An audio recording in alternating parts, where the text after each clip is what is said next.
நண்பர்களே, எல்லாரும் எப்படி இருக்கீங்க? ஜான் லூயிஸ் நினைவு பள்ளியின் இந்த ஜாலியான கற்றல் நேரத்துக்கு உங்களை அன்போட வரவேற்கிறோம். இன்னைக்கு நாம நம்ம பூமி பத்தி ஒரு சூப்பரான விஷயம் கத்துக்க போறோம். உங்க சோஷியல் சயின்ஸ் புக்ல பாடம் 2 பக்கம் 109ல இருந்து 123 வரைக்கும் இருக்குமே. ஆமா, நீர்க்கோளம், ஹைட்ரோஸ்பியர். அதேதான், நீர்க்கோளம். நம்ம பூமியில இருக்கிற தண்ணிய பத்தி ஒரு செம்ம இன்ட்ரெஸ்டிங்கான பயணம் போகலாமா? நிச்சயமா போகலாம். நம்ம பூமி இருக்கு இல்லையா, அதுக்கு முக்கியமா 3 பாகங்கள் இருக்குன்னு சொல்லலாம். 3 பாகங்களா? ஆமா. ஒண்ணு நாம நிக்கிற இந்த தரைப்பகுதி, அதுக்கு பேரு நிலக்கோளம், லித்தோஸ்பியர். அப்புறம் பறந்து விரிஞ்சிருக்கிற தண்ணி பகுதி, அதுதான் நீர்க்கோளம், ஹைட்ரோஸ்பியர். இன்னைக்கு நாம இத பத்தி தான் ஆழமா பார்க்க போறோம். ஓ, மூணாவது நம்ம சுத்தி இருக்கிற காத்து, அது வளிமண்டலம், அட்மாஸ்பியர். ஆனா இன்னைக்கு நம்ம முழு கவனமும் நீர்க்கோளத்துல தான். பூமியோட தண்ணி ரகசியங்களை தெரிஞ்சுக்க ரெடியா? நான் ரொம்ப ரெடி. நீங்களும் ரெடியா இருப்பீங்கன்னு நினைக்கிறேன். சரி, முதல்ல நீர்க்கோளம்னா என்ன? ரொம்ப சிம்பிளா சொல்லுங்களேன். நீர்க்கோளம், ஹைட்ரோஸ்பியர் ரொம்ப எளிமைதான். பூமியில இருக்கிற எல்லா தண்ணியையும், எல்லா விதமான தண்ணியையும் ஒன்னா சேர்த்து சொல்றதுதான் நீர்க்கோளம். எல்லா தண்ணியுமா? ஆமா, அது கடலா இருக்கலாம், ஆறா இருக்கலாம், ஏரியா இருக்கலாம், ஏன் பூமிக்கு அடியில இருக்கிற நிலத்தடி நீரா இருக்கலாம், பெரிய பெரிய பனிப்பாறையா இருக்கலாம், காத்துல இருக்கிற ஈரப்பதமா கூட இருக்கலாம். இது எல்லாம் சேர்ந்ததுதான் நீர்க்கோளம். ஓஹோ, அப்போ தரைக்கு மேல, தரைக்கு கீழே, ஏன் காத்துல கூடவா? சூப்பர், எல்லா தண்ணியும் சேர்ந்தது. சரி, தண்ணின்னா ஒரே மாதிரி தான் இருக்கும்? இல்லையே, அங்கதான் ஒரு விஷயம் இருக்கு. தண்ணி நமக்கு 3 முக்கிய வடிவங்கள்ல கிடைக்குது. 3 வடிவங்களா? ஆமா. ஒண்ணு திரவம், லிக்விட். இதுதான் நாம குடிக்கிற தண்ணி, ஆறு, கடல் தண்ணி மாதிரி இருக்குமே அது. சரி. இன்னொன்னு நீராவி, வேப்பா. சுடுதண்ணில இருந்து புகை மாதிரி மேல போகுமே, காத்துல கலந்துருக்கும், அது கண்ணுக்கு தெரியாது, அது நீராவி. ஆமா ஆமா, பாத்திருக்கேன். 3வது திண்மம், சாலிட். அதாவது நல்லா உறைஞ்சி போய் கட்டியா இருக்கிற ஐஸ், பனிக்கட்டி. ஐஸ் கட்டி, ஐஸ். சரி சரி, திரவம், நீராவி, திண்மம், லிக்விட், வேப்பர், சாலிட். ஓகே, இப்போ நம்ம பூமியில எவ்வளவு தண்ணி இருக்கு? நிறைய இருக்கா? இது ஒரு ஆச்சரியமான விஷயம் கேளுங்க. நம்ம பூமியோட மேற்புறப்பு இருக்குல்ல, அதுல கிட்டத்தட்ட 71% தண்ணியால தான் மூடப்பட்டிருக்கு. என்னது, 71? முக்கால் வாசிக்கு மேலையா? ஆமா, யோசிச்சு பாருங்க. ஆனா இங்கதான் ஒரு ட்விஸ்ட், ஒரு முக்கியமான விஷயத்தை கவனிக்கணும். என்னது? இந்த 71% தண்ணியில சுமார் 97% உப்பு நீர், சால்ட் வாட்டர். 97%? அப்பா, அப்போ கடல்கள், பெருங்கடல்கள் இருக்கிற தண்ணி தானே அது? அதை நாம குடிக்க முடியாதே. Fresh water. அட கடவுளே, மொத்த தண்ணியில வெறும் 3% தான் நாம குடிக்க, குளிக்க, விவசாயத்துக்கெல்லாம் பயன்படுத்துற நல்ல தண்ணியா? இது ரொம்ப ரொம்ப கம்மியா இருக்கே. இந்த கொஞ்சம் நன்னீர் எங்கெல்லாம் இருக்கு அப்போ? இங்க இன்னொரு விஷயமும் இருக்கு. இந்த 3% நன்னீர் கூட அதுல பெரும் பகுதி நமக்கு நேரடியா கிடைக்கிற மாதிரி இல்ல. அப்படியா? எங்க இருக்கு? அதோட ஒரு பெரிய பகுதி துருவ பகுதிகள்ல, அதாவது போலார் ரீஜன்ஸ்ல பெரிய பெரிய பனியாறுகளா, கிளேசியர்ஸ், பனிப்பாறைகளா, ஐஸ்பர்க்ஸா உறைஞ்சு போயிருக்கு, ஐஸ் மாதிரி. ஓ, அண்டார்டிகா, ஆர்டிக் பகுதிகள்லையா? ஆமாம், அங்க உறைஞ்சி கெட்டியா இருக்கு. மீதி இருக்கிற கொஞ்ச நன்னீர் தான் நிலத்தடி நீரா, அப்புறம் ஏரிகள்ல, லேக்ஸ்ல, ஆறுகள்ல, ரிவர்ஸ்ல இருக்கு. அடேங்கப்பா, அப்போ நாம பயன்படுத்துற தண்ணிங்கிறது அந்த 3%லயும் ஒரு சின்ன சின்ன பகுதி தானா? இதை கேட்கும் போதே தண்ணியோட அருமை புரியுது. அப்போ சுருக்கமா ஒரு ரீகேப் பண்ணலாமா? பூமியில 71% நீர் இருக்கு. அதுல பெரும் பகுதி, அதாவது 97% உப்பு நீர், சால்ட் வாட்டர். ஆமாம், மிக குறைவான 3% மட்டும்தான் நன்னீர், ஃப்ரெஷ் வாட்டர். கரெக்ட். இந்த தண்ணிக்கு 3 வடிவங்கள் இருக்கு: திரவம், லிக்விட், நீராவி, வேப்பா, திண்மம், சாலிட். சரியா சொன்னேனா? மிக சரியா புரிஞ்சுக்கிட்டீங்க. Very good. சரி, இந்த தண்ணீர் எதுக்கு இவ்வளவு முக்கியம்னு இன்னும் கொஞ்சம் சொல்லுங்களேன். நாம ஏன் தண்ணியை பத்தி இவ்வளவு பேசுறோம்? யோசிச்சு பாருங்க, தண்ணி இல்லாம நம்மளால என்ன செய்ய முடியும்? ஒரு நாள் ஏன் கொஞ்ச நேரம் கூட குடிக்காம இருக்க முடியுமா? ஐயோ, முடியாது, தாகம் எடுக்குமே. அதேதான். குளிக்காம, சமைக்காம இருக்க முடியுமா? கொஞ்சம் கஷ்டம் இல்லையா? துணி துவைக்க, வீடு சுத்தமா வைக்க, இப்படி நம்ம டெய்லி லைஃப்ல எல்லாத்துக்கும் தண்ணி வேணும். உண்மைதான். நமக்கும் மட்டும் இல்லையே, இங்க பாருங்க, நம்மள மாதிரி விலங்குகள், பறவைகள், செடி கொடிகள் எல்லா உயிர்களுக்கும் தண்ணி வேணுமே. அதுதான் மிக மிக முக்கியம். எல்லா உயிர்களுக்கும் ஆதாரம் தண்ணி தான். அது மட்டும் இல்லாம கொஞ்சம் பெரிய விஷயமா யோசிப்போம். தண்ணி இல்லைன்னா மேகங்களே உருவாகாது. மேகம் இல்லைன்னா மேகம் இல்லைன்னா மழையே பெய்யாது. ஐயோ, அப்போ ஒரே வெயிலா இருக்கும், பூமி எல்லாம் காஞ்சு போயிடும். நினைச்சு பார்க்கவே பயமா இருக்கு. ஆமா, மழை இல்லைன்னா விவசாயம் எப்படி நடக்கும்? நமக்கு சாப்பாடு எப்படி கிடைக்கும்? அதனால தண்ணீருங்கிறது உயிர் வாழ்றதுக்கு மிக மிக அடிப்படையான ஒண்ணு. அது ஒரு விலை மதிக்க முடியாத புதையல் மாதிரி. ரொம்ப கரெக்டா சொன்னீங்க. சரி, இந்த விலை மதிக்க முடியாத புதையல், அதாவது தண்ணி, பூமியில எங்கெல்லாம் இருக்குன்னு கொஞ்சம் விவரமா பார்க்கலாமா? நீர்க்கோளம்னு சொன்னீங்கல்ல, அதுல என்னென்ன நீர்நிலைகள் எல்லாம் வரும்? கண்டிப்பா. முதல்ல பெரிய நீர்நிலைகளை பத்தி பார்ப்போம். பெருங்கடல்கள், ஓஷன்ஸ். இதுதான் இருக்கிறதுலயே மிக பெரிய நீர்நிலைகள். ரொம்ப ரொம்ப பெரிய உப்பு தண்ணி இருக்கிற நீர்ப்பரப்பு. இது என்ன பண்ணுதுன்னா கண்டங்களை ஒண்ணுக்குன்னு பிரிக்குது. ஓ, கண்டங்களையே பிரிக்குதா? ஆமா, நம்ம பூமியில மொத்தம் 5 பெருங்கடல்கள் இருக்கு. சொல்லட்டுமா? சொல்லுங்க சொல்லுங்க. பசிபிக் பெருங்கடல் இதான் இருக்கிறதுலே மிக பெருசு. அப்புறம் அட்லாண்டிக் பெருங்கடல், நம்ம பக்கத்துல இருக்கிற இந்திய பெருங்கடல், கீழே தெற்கு பெருங்கடல், அப்புறம் மேல ஆர்க்டிக் பெருங்கடல். ஓ, 5 பெருங்கடல்கள். Pacific, Atlantic, Indian, southern, Arctic. Super. சரி, பெருங்கடலுக்கும் கடலுக்கும் என்ன வித்தியாசம்? அதுவும் பெருசா தானே இருக்கும். நல்ல கேள்வி கேட்டீங்க. கடல்கள் என்பதும் உப்பு நீர் கொண்டதுதான். ஆனா பெருங்கடல்களை கம்பேர் பண்ணும்போது இது கொஞ்சம் சின்னது. ஓஹோ.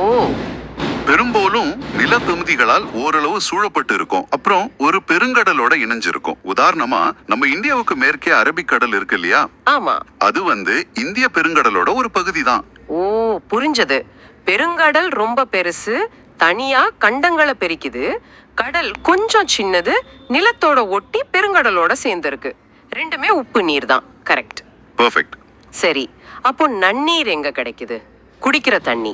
நன்னீர் பெரும்பாலும் நமக்கு ஆறுகள்லயும் ஏரிகள்ல தான் கிடைக்குது. ஆறுகள், ரிவர்ஸ். ஆமா, எனக்கு ரிவர்ஸ்னா ரொம்ப பிடிக்கும். மலையில இருந்து ஆரம்பிச்சு ஓடி வரும். ஆமா, கடைசியா கடல்ல போய் சேர்ந்துடும் இல்லையா? இது நல்ல தண்ணி, நன்னீர். நம்ம ஊர்ல கங்கை, யமுனை, கோதாவரி, கிருஷ்ணா, அப்புறம் நம்ம காவேரி, எவ்வளவு ஆறுகள் இருக்கு. சரியா சொன்னீங்க. அதே மாதிரி ஏரிகள், லேக்ஸ். ஏரிங்கிறது 4 பக்கமும் நிலத்தால சூழப்பட்ட ஒரு பெரிய நீர்நிலை. இதுல 2 வகை இருக்கு. ஏரியில 2 வகையா? ஆமா, சில ஏரிகள் நன்னீர் ஏரிகளா இருக்கும், ஃப்ரெஷ் வாட்டர் லேக்ஸ். உதாரணமா ஆந்திராவுல கொள்ளேறு ஏரி இருக்கு. அது ஒரு பெரிய நன்னீர் ஏரி. ஓ, கொள்ளேரு. சரி, அப்போ இன்னொரு வகை உப்பு நீர் ஏரி, சால்ட் வாட்டர் லேக். அது எப்படின்னா சில ஏரிகளுக்கு தண்ணி உள்ள வரதுக்கு வழி இருக்கும், ஆனா வெளியில போறதுக்கு பெரிய வழி இருக்காது. அப்போ வெயில்ல தண்ணி ஆவியாக ஆவியாக அதுல இருக்கிற உப்பு மட்டும் அப்படியே தங்கிடும். ரொம்ப வருஷம் கழிச்சு பார்த்தா அந்த ஏரி உப்பு தண்ணி ஏரியா மாறிடும். ராஜஸ்தான்ல சாம்பார் ஏரி இருக்கு, அது இதுக்கு நல்ல உதாரணம். அட, ஏரிகள்ல நன்னீரும் இருக்கு, உப்பு நீரும் இருக்கா? இது புதுசா இருக்கே. சரி, வேற என்னென்ன மாதிரி நீர்நிலைகள் இருக்கு? எனக்கு ரொம்ப ஆர்வமா இருக்கு. இன்னும் சில இன்ட்ரெஸ்டிங்கான நீர்நிலைகள் இருக்கு. உதாரணமா வளைகுடா, கல்ஃப் மற்றும் விரிகுடா, பே. இது ரெண்டுமே கடலோட ஒரு பகுதி தான். ஆனா நிலத்துக்குள்ள இப்படி வளைஞ்சு போன மாதிரி இருக்கும். வளைகுடா, விரிகுடா, கல்ஃப், பே, ரெண்டுக்கும் என்ன வித்தியாசம்? பொதுவா வளைகுடா அப்படிங்கிறது ரொம்ப குறுகலான ஆனா ஆழமான ஒரு கடல் பகுதியா இருக்கும். உதாரணத்துக்கு குஜராத் பக்கத்துல கட்ச் வளைகுடா, கல்ஃப் ஆஃப் கட்ச். சரி. ஆனா விரிகுடா அப்படிங்கிறது அகலமான வாய்ப்பகுதி கொண்டதா இருக்கும், நல்லா வளைஞ்சு பறந்திருக்கும். நம்ம இந்தியாவுக்கு கிழக்கே இருக்கிற வங்காள விரிகுடா இருக்கே, அது உலகத்திலேயே பெரிய விரிகுடாக்கள்ல ஒண்ணு. ஓஹோ, கட்ச் வளைகுடா குறுகலானது, வங்காள விரிகுடா அகலமானது. சூப்பரா புரிஞ்சது. அடுத்து காயல், லகூன். இது ஒரு ஸ்பெஷல் அமைப்பு. கடலோர பகுதிகளில் சில சமயம் மணல் திட்டுகளாலேயோ இல்ல பவழ பாறைகளாலேயோ, கோரல் ரீஃப்ஸ், கடல்ல இருந்து ஒரு பகுதி தனியா பிரிக்கப்பட்டிருக்கும். ஆழம் கம்மியா இருக்கும். அந்த உப்பு நீர் பகுதி தான் காயல். அப்படியா? ஆமா. ஒடிசாவில் இருக்கிற சிலிகா ஏரி, சிலிகா லேக், ஆசியாவிலேயே மிகப்பெரிய காயல் நீர்நிலை. சிலிகா ஏரி ஒரு காயலா? சூப்பர் தகவல். அடுத்து நீர்ச்சந்தி, ஸ்ட்ரெயிட். இது ரெண்டு பெரிய கடல் பகுதிகளை இணைக்கிற அல்லது ரெண்டு பெரிய நிலப்பகுதிகளை பிரிக்கிற ஒரு குறுகலான தண்ணி வழி. ஓ, குறுகலான வழியா? ஆமா, நம்ம இந்தியாவுக்கும் ஸ்ரீலங்காவுக்கும் நடுவுல பாக் நீர் சந்தி இருக்குல்ல? ஆமா ஆமா, கேள்விப்பட்டிருக்கேன். அது வங்காள விரிகுடாவையும் இந்திய பெருங்கடல்லையும் இணைக்குது. இது ஒரு நீர் சந்தி. அட, அப்போ இது கப்பல் எல்லாம் போறதுக்கு முக்கியமான வழியா இருக்குமே? கண்டிப்பா. சரி, கடைசியா உங்க எல்லாருக்கும் ரொம்ப பிடிச்ச ஒண்ணு சொல்லட்டுமா? என்னது, சொல்லுங்க. நீர்வீழ்ச்சி, வாட்டர்ஃபால். உயரமான பாறையிலிருந்தோ மலையிலிருந்தோ ஒரு ஆறு சர்ருன்னு கீழே விழும்போது உருவாகிறது. பார்க்கவே எவ்வளவு அழகா இருக்கும். ஆமா ஆமா, ரொம்ப அழகா இருக்கும். குற்றாலம்? அதேதான், குற்றாலம், கர்நாடகாவுல ஜோக் நீர்வீழ்ச்சி, இதெல்லாம் ரொம்ப ஃபேமஸ். வாவ், தண்ணி எத்தனை விதமா இருக்கு. பெருங்கடல், ஓஷன், கடல், சீ, ஆறு, ரிவர், ஏரி, லேக், வளைகுடா, கல்ஃப், விரிகுடா, பே, காயல், லகூன், நீர்ச்சந்தி, ஸ்ட்ரேட், நீர்வீழ்ச்சி, வாட்டர்ஃபால். அப்பா, எவ்வளவு விஷயங்கள். ஆமா, ஒவ்வொன்றும் ஒரு அழகு, ஒவ்வொன்றுக்கும் ஒரு முக்கியத்துவம் இருக்கு. சரி, இப்போ ஒரு முக்கியமான கேள்வி. இந்த தண்ணி எல்லாம் இப்படியே ஒரே இடத்துல தேங்கி நிக்குதா? இல்லையே, மழை பெய்யுது, அப்புறம் வெயில் அடிக்குது, ஆவியாகுது, மறுபடியும் மழை. இது எப்படி நடக்குது? இதுதான் அந்த மேஜிக்கா? ஆஹா, மிகச் சரியான கேள்வி கேட்டீங்க. இதுதான் நீர்க்கோளத்தோட இன்னொரு சூப்பரான அம்சம், நீர் சுழற்சி, வாட்டர் சைக்கிள். நீங்க சொன்ன மாதிரி நம்ம பூமியில இருக்கிற தண்ணி ஒருபோதும் ஒரே இடத்துல சும்மா நிக்கிறதே இல்லை. அது கண்டினியூஸா இடம் மாறிக்கிட்டே இருக்கு. ஒரு வடிவத்திலிருந்து இன்னொரு வடிவத்துக்கு மாறிக்கிட்டே இருக்கு. இது ஒரு முடிவே இல்லாத சுழற்சி மாதிரி. நீர் சுழற்சி, வாட்டர் சைக்கிள், கேட்கவே த்ரில்லிங்கா இருக்கே. இது எப்படி வேலை செய்யுது? மழை எப்படி வருது? அத முதல்ல சொல்லுங்க. சொல்றேன். இந்த நீர் சுழற்சியில முக்கியமா 4 நிலைகள் இருக்கு, ஸ்டேஜஸ். நாம ஒன்னொன்னா பொறுமையா பார்க்கலாம். முதல் நிலை ஆவியாதல், இவாபரேஷன்.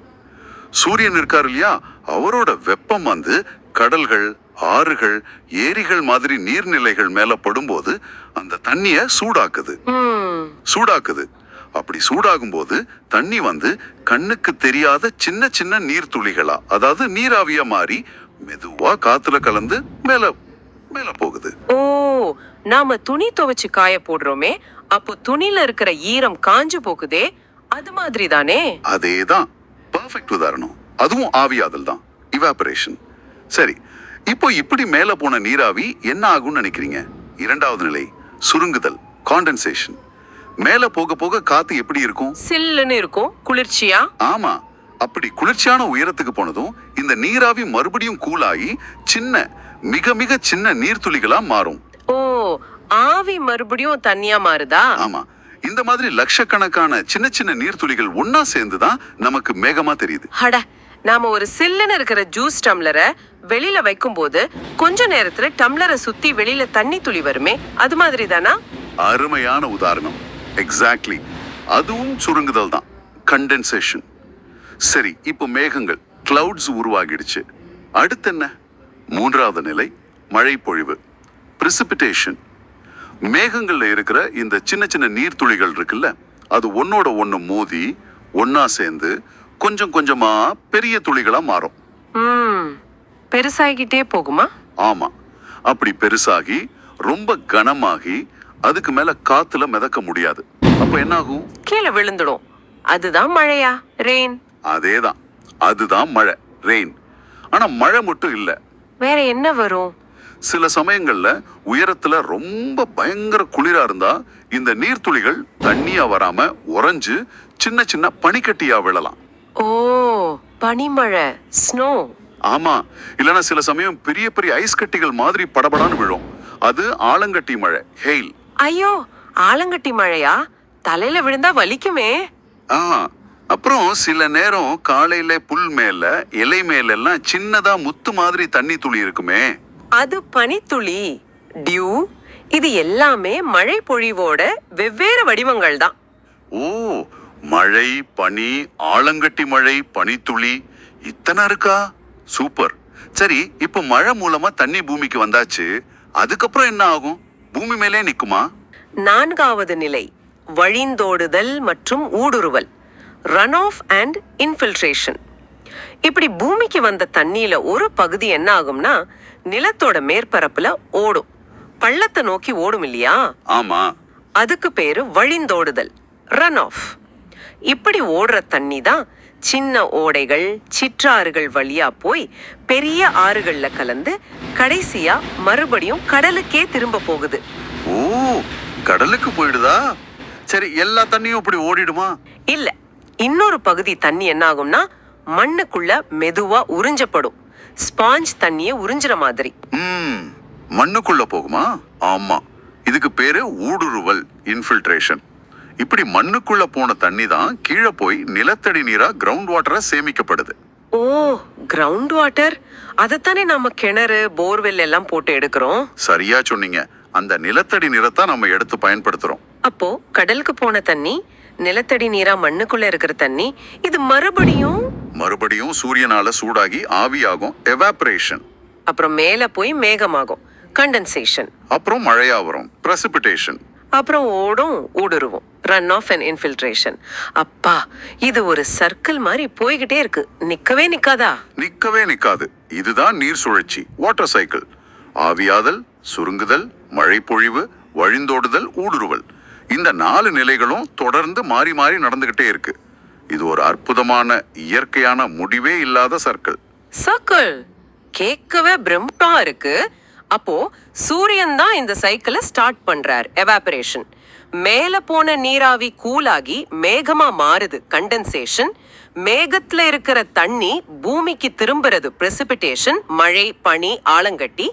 கீழே வந்த தண்ணி ஓடி கடலுக்கு போகுது, ரன் ஆஃப், அல்லது பூமிக்குள்ள போகுது, இன்ஃபில்ட்ரேஷன். சரியா? மிகச்சரியா தொகுத்து சொல்லிங்க. இதுதான் நீர் சுழற்சியோட பேசிக்ஸ்.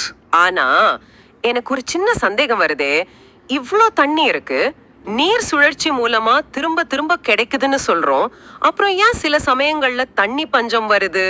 டிவில எல்லாம் தண்ணி இல்லன்னு நியூஸ் வருதே. தமிழ்நாட்டுல கூட இந்த பிரச்சனை அப்பப்போ வருதே. இது ரொம்ப ரொம்ப முக்கியமான கேள்வி. நீங்க சொல்றது 100க்கு 100 உண்மை.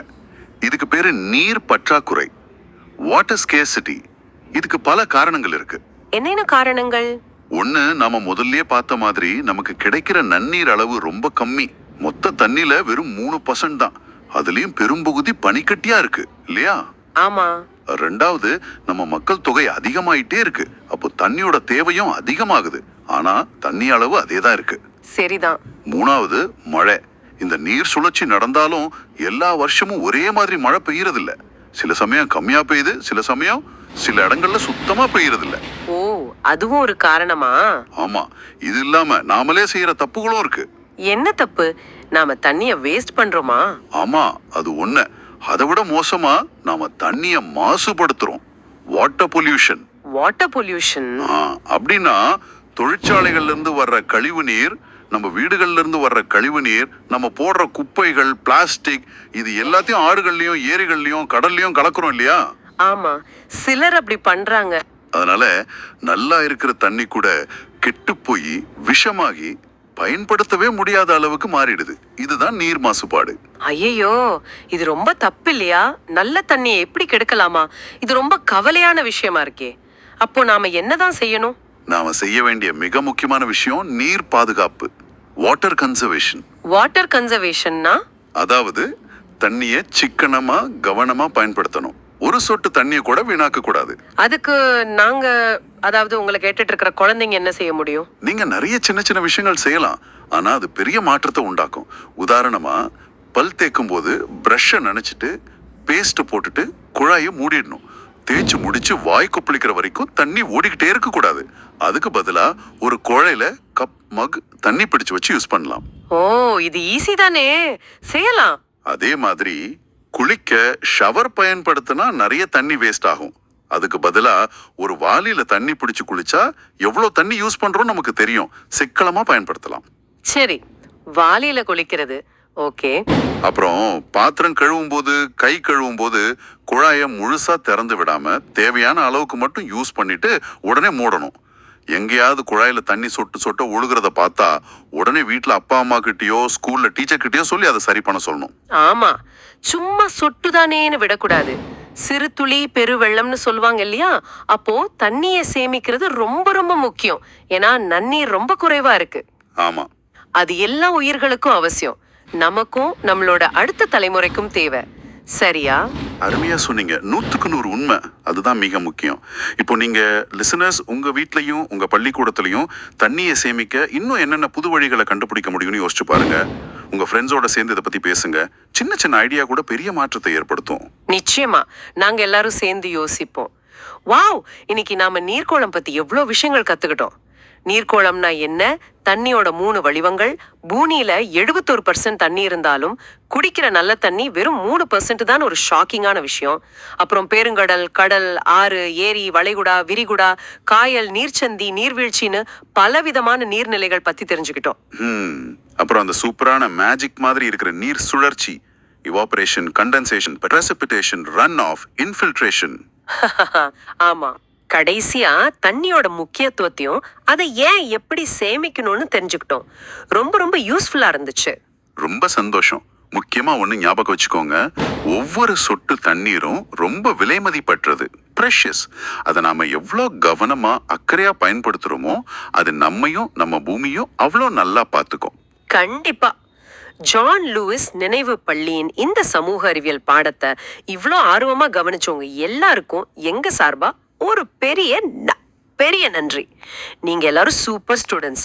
அடுத்த பாடத்துல இதை விட இன்னும் சுவாரஸ்யமான தகவல்களோட உங்களை வந்து சந்திக்கிறோம். அது வரைக்கும் நல்லா படிங்க, ஜாலியா இருங்க. பாய் பாய்.